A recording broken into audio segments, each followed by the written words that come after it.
Tazari Shri Gurave Namaha. As I'm sure that you do realize, this is a very wonderful temple. You are fortunate. It doesn't happen easily. And you're very fortunate to live in the proximity of such beautiful deities and such a wonderful temple, nice community. I travel all over the world. I've been a lot of places. I'm not running from something, don't worry. I travel a lot. And I'm always so happy to come to New Dwarka because it's such a nice community in every regard. And it's due to the dedicated staff, our temple president. You have no idea what goes on to keep this place going nicely for you. So thank you very much. And thanks to Swavas Prabhu and the New Dwarka team.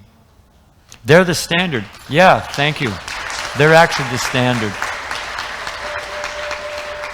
Prabhupada set up the LA temple. He was staying here. This is 1969, 1970. And he invited temple presidents. ISKCON was just starting to expand.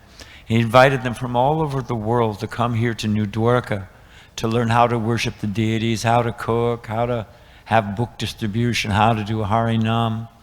And many temples were started from LA, our San Diego temple, our Laguna temple, Portland, Dallas, Tucson, so many.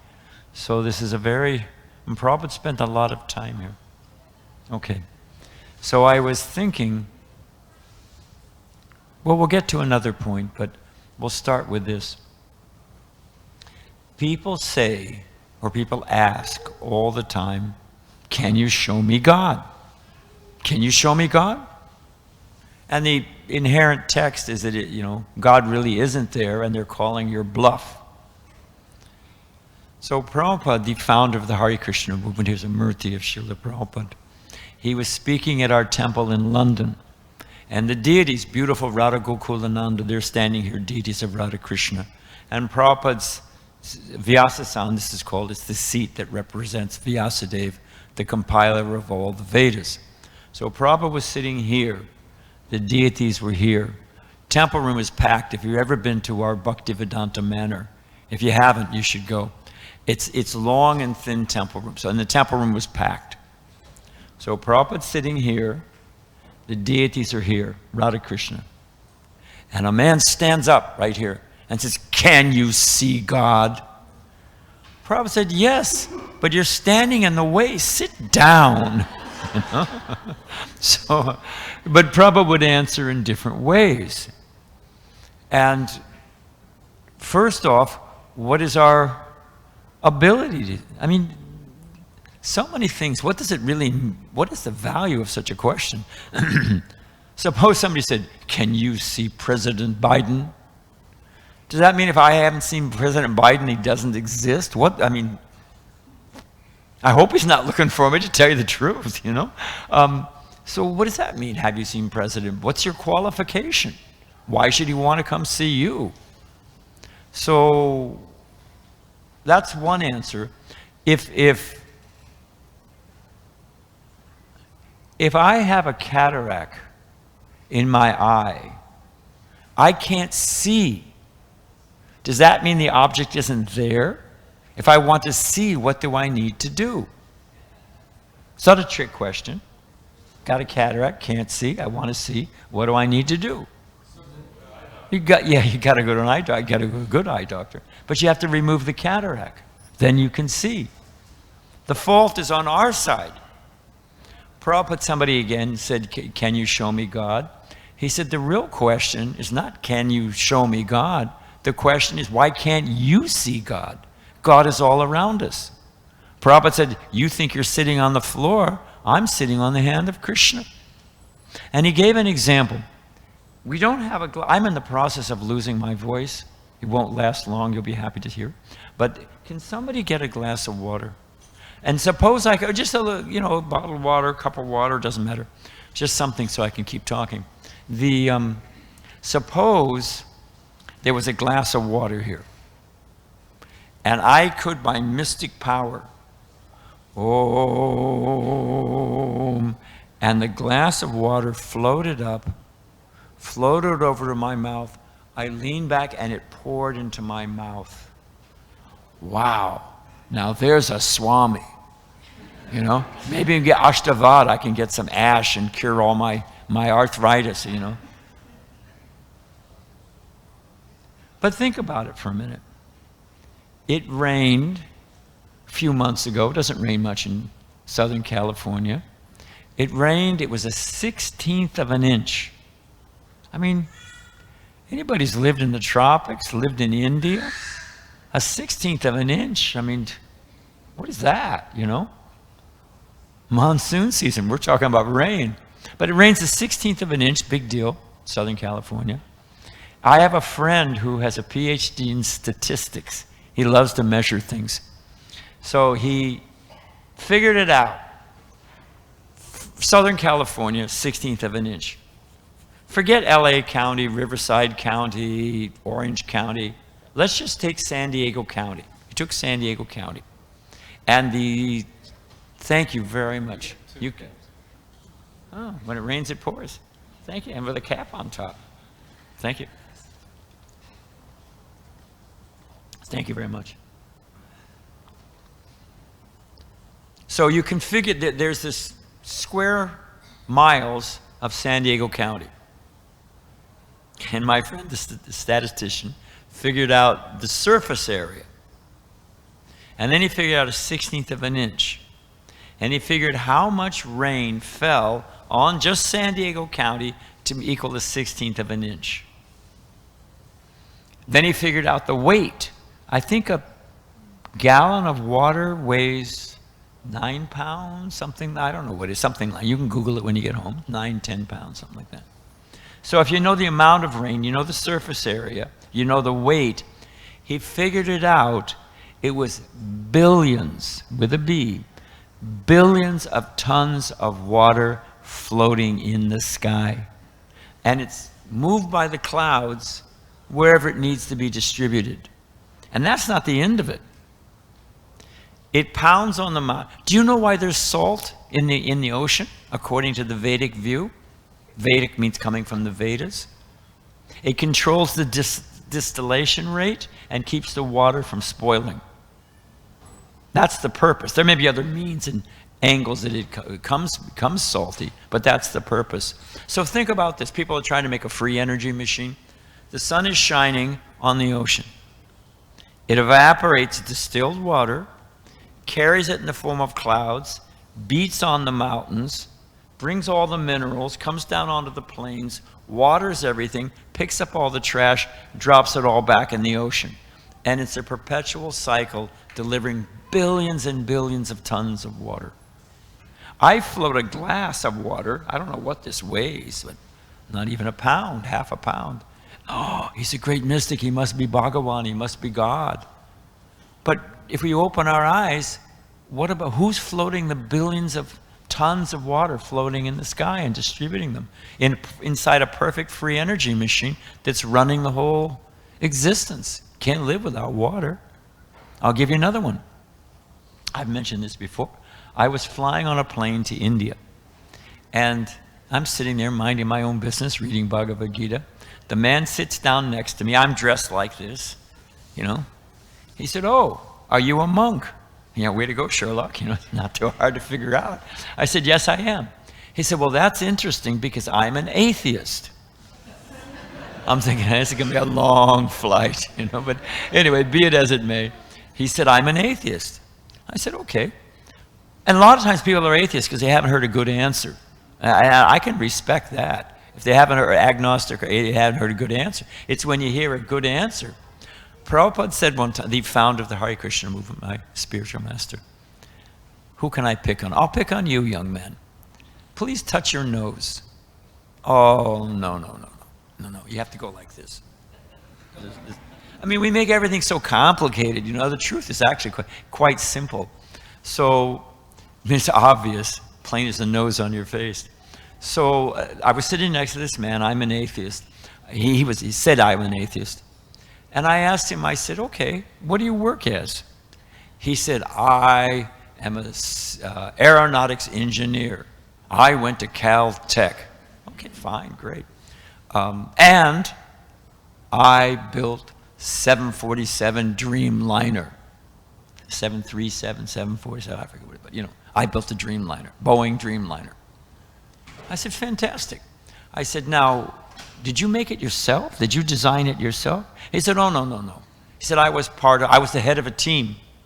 I said, okay, how many were on your team? He said, 10 to 12 on a team. I said, how many teams? He said, 15. So just take a low number, 15 times 10 is 150, right? And that doesn't include subcontractors for all the other, you know, already pre-assembled parts that you bought. It went into the 747 Dreamliner. I said, okay, so it took 150 of the best and brightest to make this airplane, right? Okay, fine, I accept that. Now let's think about that area. Let's do a little compare and contrast. Now, I don't want to spook anybody, but sometimes airplanes crash, right? Sometimes, you know, they say, you know, we're going to have a little turbulence, buckle up. You know, I can tell you some airplane stories. I fly a lot. Anyway, it's another story. Anyway, I'll tell that if we have time later on. So sometimes they crash. And sometimes I flew on a plane one time. I was on my way to Japan, and I had two ladies, and there's only 3 seats. I was stuck in the middle, and they were passing back and forth on chopsticks fried squid. I mean, I thought, oh, I don't know about you, but I'm stuck on this metal tube with all these people, you know, eating who knows what, and jeez, it's not a fun ride if you fly a lot. It's not the, you know, it's kids. It's not that's all right, doesn't matter. It's not romantic or adventuresome. So they crash, they rock around back and forth. They're not the best experience. Enjoy your flight. I hope I survive my flight. Enjoyment's another thing.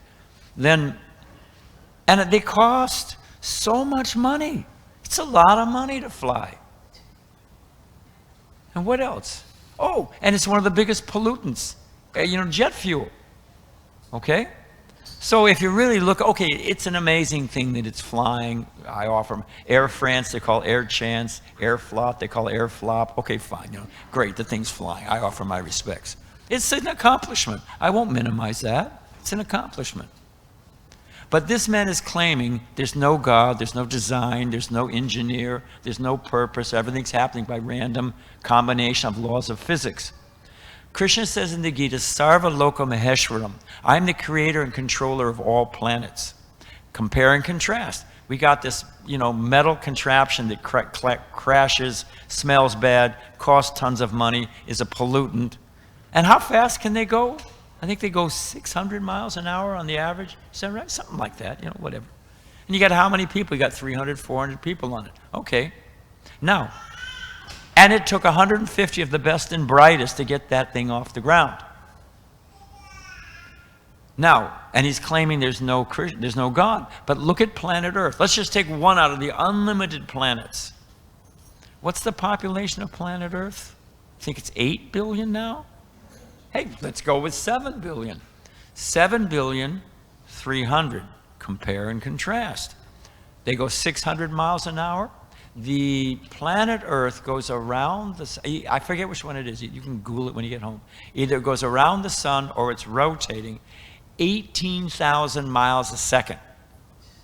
600, 18,000. And try this in your 737 jetliner. It's spinning. The Earth is spinning. And anybody here ever get a bill? You ever get a boomy ever show up and say, hey, look, you've been flying around, you got, 20 years. You put in X amount of miles. Hey, pay up. It's free. So just help me with some seamless logic. That's all I ask. I'm not talking blind faith. Help me with some, show me God. The mystic power of God is all around us if we have the eyes to see. That's my point. So after I explained all this to this man, he said, oh, Swami, I have to drink my tea. That was, and he left me alone by Krishna's grace. But We were talking during the initiation that they have a saying in Italy that there's always a rock in the shoe. You know, if you're walking and there's a rock in your shoe, there's always, you know, you just can't settle down. There's always something. We, the human form of life, according to the Vedas, there's 8,400,000 species of life. There's all kinds of, that also means mental states, psychological states. There's a lot going on in this world, but most people are focused on eating, sleeping, mating, and defending. Animals eat, we eat. We may do it with, you know, knife and fork and chopsticks, and they're using it with claws, but the principle's the same. They're sleeping, we're sleeping. They're mating, we're mating. They're often, you know, they call it function from form. You know, in archaeology, you know, they're always finding pot shards, you know, broken pots, and then you put it all together and say, oh, this was for holding grains. It must have been an agrarian society. You know, from the form of the thing, they can figure the function. Animal life is focused on eating, sleeping, mating, and defending. The Vedas break it down into these basic categories. Now let's just look at our body. Is it designed for eating? I mean, elephants, bales of hay. Cow has 3 stomachs. You know, we eat a little too much, and we're, you know, where's the Alka-Seltzer or whatever's going on, you know? We're very limited. You get sick. So they beat us at eating. Bears, I hibernate, is it 6 months, 4 months? You know? I mean, if they can sleep in on Sunday, oh, that's a big, you know, for the human form of life. So they defeat us instead of sleeping. You can go down the whole list. As far as defending, take, who's, you know, what do they call that? The multidiscipline, you know, martial arts. You can kick, you can bite, you can poke the guy in the eyes, you know, whatever that is. Take that guy, take the world champion, put him in a ring with a Bengal tiger. You ever seen a Bengal tiger? It's a magnificent beast. One swipe of its hand knocks that guy's head right off. So who are you going to bet on? Anybody here going to vote for our martial arts guy? Are they going to go for the Bengal tiger? So if we just look at, we don't want blind faith. We want dispassionate intelligence. Just look at the thing open-mindedly. This body is not designed to live like a polished dog or cat. It's not meant to just eat, drink, and be merry, for tomorrow we may die. You will die. Guaranteed. Nothing's certain but death and taxes, and some people can manage to dodge taxes. But you can't look at it, you know, the time of death comes, you say, no, today doesn't work. How about never? Does never work for you? No, it's destined. Inevitable. You can't avoid it. So our point is that the human form of life is meant for something special. This body is designed for something special. We should not miss the opportunity. We just had an initiation ceremony.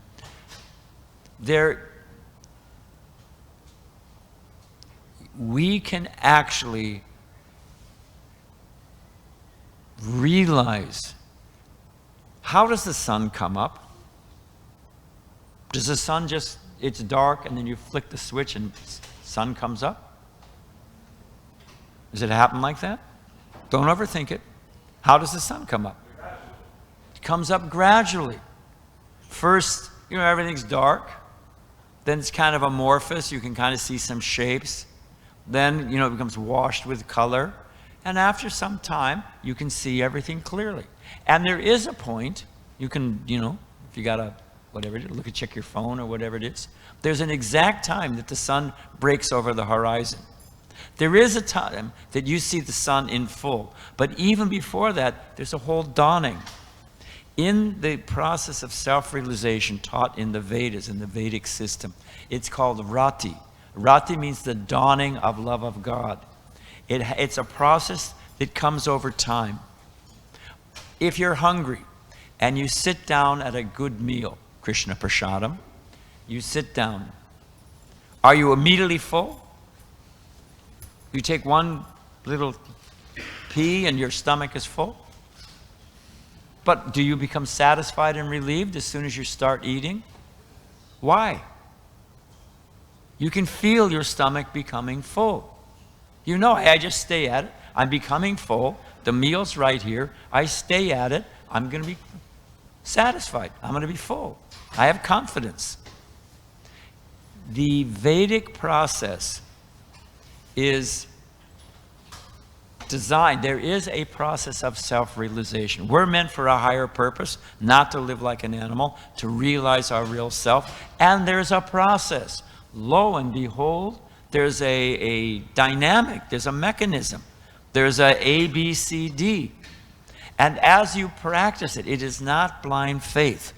As you practice the Vedic process of self-realization under the training of devotees and a genuine spiritual master, it becomes realized.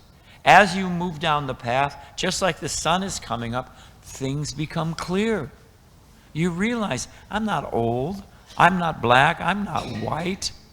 I'm not defined by if I'm cool or not, or if I'm in with what. That's not what defines me. Everyone is looking for a best friend. Think about this for a moment. If it's true, we can realize it by following this process, and you'll know that it's happening. If this is true, suppose every material love has a breaking point. Even you find your best friend. I was in Hawaii recently at our temple in Honolulu, and we were chanting. You know, we set up a nice tent, and bhajan we're singing. And, you know, Waikiki, it's the honeymoon place. I saw so many old folks.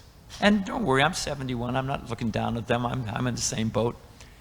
Except for this regard, I'm a sannyasi there. But I saw so many old folks holding hands, strolling on the beach at sunset. Great, you know. But what happens? How long does it last? We have to face it. It's inevitable. So even you find your soulmate, even you win the lottery. I saw a sign, it's up to $540 million, something like that, you know? Here's an interesting thing. They did a survey, and 63% of the people that won the Massachusetts lottery, and I imagine it's the same, wish they'd never won the money. Yeah. You know, people say money can't buy happiness, and the retort is, well, you just don't know how to spend it. People that say money can't buy happiness don't know where to shop. No, it doesn't work like that. It doesn't hit the spot. It's the rock in the shoe. It doesn't satisfy us. But what actually satisfies us is finding our best friend. Back to the thing of, you know, Krishna, every other relationship, even the best, forget about that. You know, it takes longer to write a prenuptial than it takes to get married. So, you know, these things are all flickering and changing. I'm not diminishing the institution of marriage. I'm just saying everything has a time limit, or it has a saturation point. That's what happens. If it's true, and we say it's true, and you can realize it by following the right process. The Katha Upanishad gives an example that if you have a tree, and in that tree there's two birds. One bird is madly pecking at the fruit of the tree. And when it doesn't satisfy, he flies to another tree, and he's trying, and he's flying from tree to tree to tree. That's the one bird. The second bird is flying along as a friend, giving good advice, which is ignored by the first bird. But he's giving good advice, and he stays wherever the other one goes. The one that's flying from tree to tree madly, the second bird flies with him. That example from Katha Upanishad is there's the Atma and the Paramatma. The Atma is us, the internal. Each one of us is an individual soul. And we're traveling. That tree is the body. We're all traveling from body to body to body. It's the wheel of samsara. And the fruit is we're trying to enjoy this world.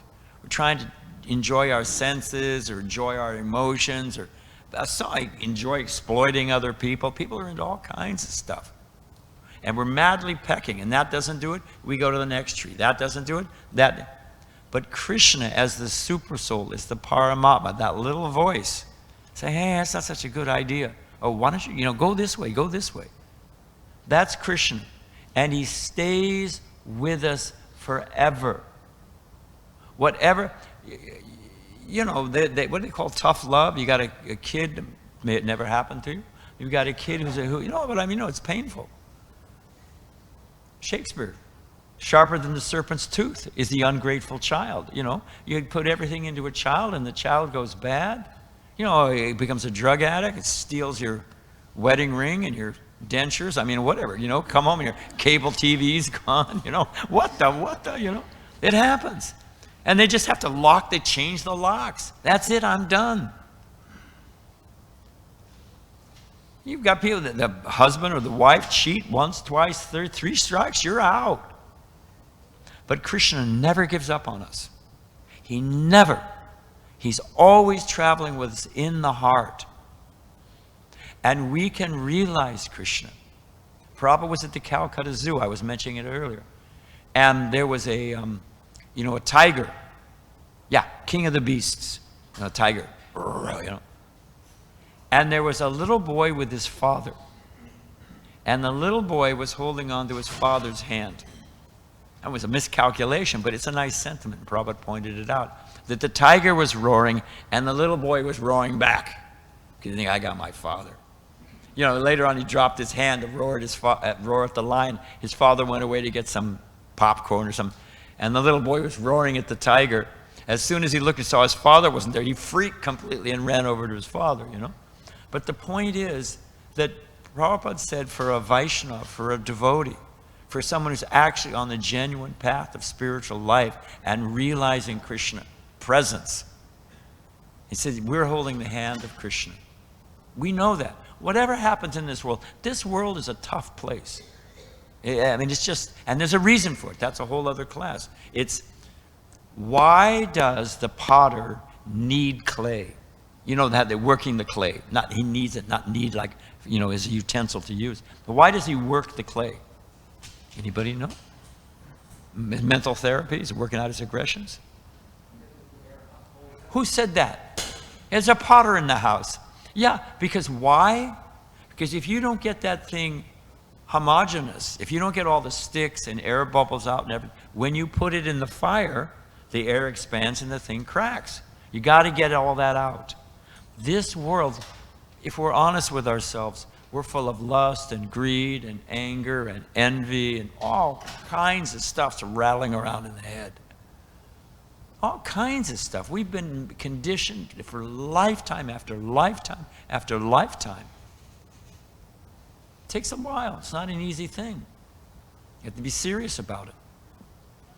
But so this world is not an easy place. There's difficulty that happens in this world. And the reason for that is working all of that out of our heart. That's another conversation. But for someone who knows Krishna's with me, whatever's happening, there's a purpose. The word education has a Latin root, and it means to draw from darkness into light. And if we understand that Krishna's traveling with me, body after body, lifetime after lifetime, and he's pushing me towards realizing him and realizing ourselves. Our default condition, each and every one of us, is eternal, free from lust, greed, anger, envy, free from fear. My guru said, you think you're sitting on the floor? I'm sitting in the hand of Krishna. So our simple point is that, you have to be, it's a humble appeal that, well, I'll tell a joke, and then what time is it? We'll wrap up in a second. And maybe you have some questions. Some questions are fun. It's a Christian joke, but it serves its purpose. There was a flood. And the water's coming up to a guy's house. He's about to flood out. Friends come along in a car, say, hey, you got to get out, the flood's coming, you got to get out. He said, no, God will save me. Okay, the water starts rising, flooded the first floor. He's up at the second floor. Some guys come along in a boat, or some friends, hey, the dam broke, it's flooding. Get in the boat, get in the boat. He said, no, God will save me. Finally, it's all the way up to the roof. He's on the roof. Helicopter comes, said, hey, we'll lower a rope. Come. No, God will save me. The guy drowns. When he goes to heaven, he says, where's the complaint box? I want to file a complaint. God says, what happened? He said, I was praying to you and you didn't save me. He said, what do you want? I sent you your friends in a car. I sent you a boat. I sent you a helicopter. What do you want? The point is that Krishna is helping us at every moment. And there's a process of self-realization. There's a way of seeing this world through spiritual vision and understanding what's going on. We're not meant to be knocked like a billiard ball, bouncing off this and that, and living a reactive life. We're meant to be peaceful. And if one becomes Krishna conscious or God conscious, if one realizes the self and realizes Krishna, the Supreme Lord, I was saying, who's the maker of all things, the sustainer, and that I am his beloved, one becomes free from fear. One becomes kind. If I have everything I want, if I'm happy, Krishna says I'm the light of the sun and the moon, I'm the pure taste in water, I'm the fragrance of the earth.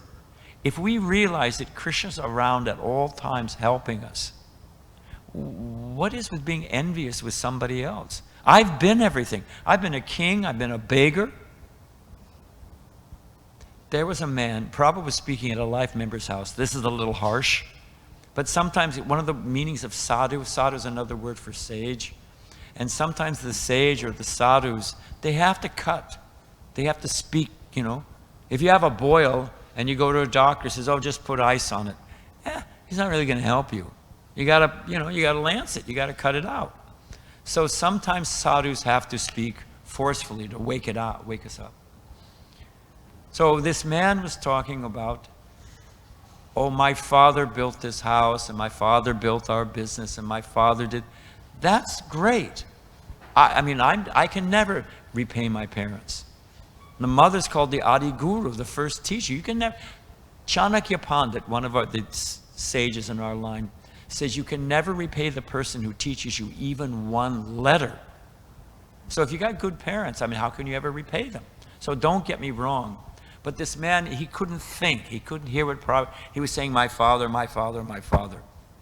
And Prabhupada asked him, my father built this house. It was a joint family, nice big house. My father built this house. My father built the business. My father, Okay, great. Prabhupada said, and where is your father now? And the man, he didn't have an answer. Prabhupada said, if your father died, and how did he make it? He was a leather manufacturer. That's pretty, we took skins and make it. I think it was in Kanpur, that's a tough, he's got a lot of karma. So Prabhupada said, where is your father now? And given he was involved in the, in the animal slaughter and all that, Prabhupada said, and he was he said, oh, he loved this house, he designed everything about it, he purchased all the furniture, he was very attached to the house. So Prabhupada said to this man, your father, where is he now? We don't know. Prabhupada said, he may be a cockroach in the commode in the bathroom. Let me tell you, the man got it. He was like, whoa, So where are we going? What are we doing? What is it? And it's the process of self-realization.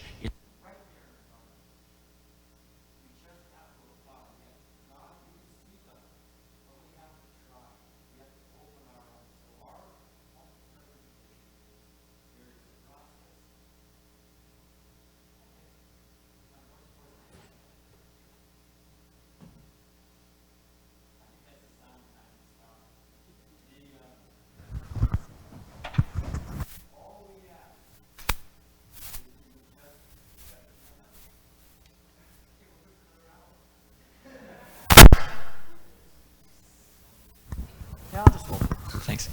So our simple point is that please don't waste your human form of life,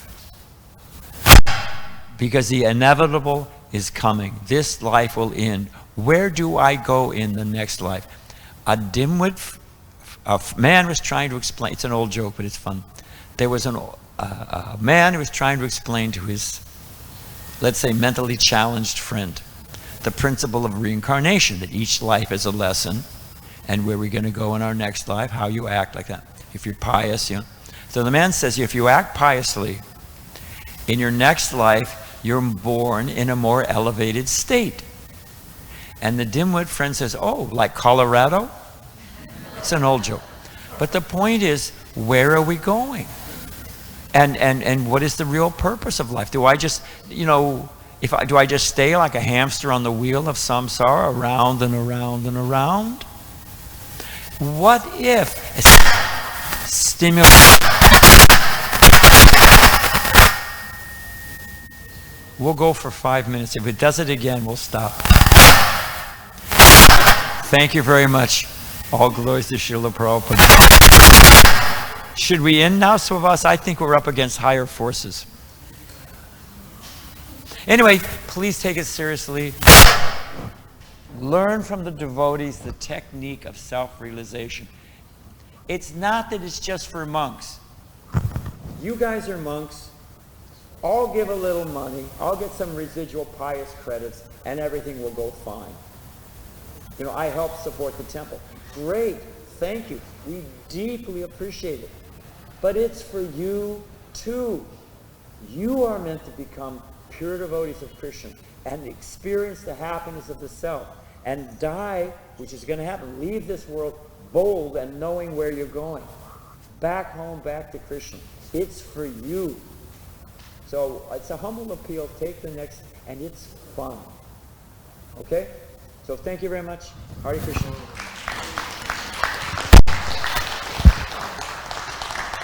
What happens now? Prashada. Something is wrong with you. Yeah.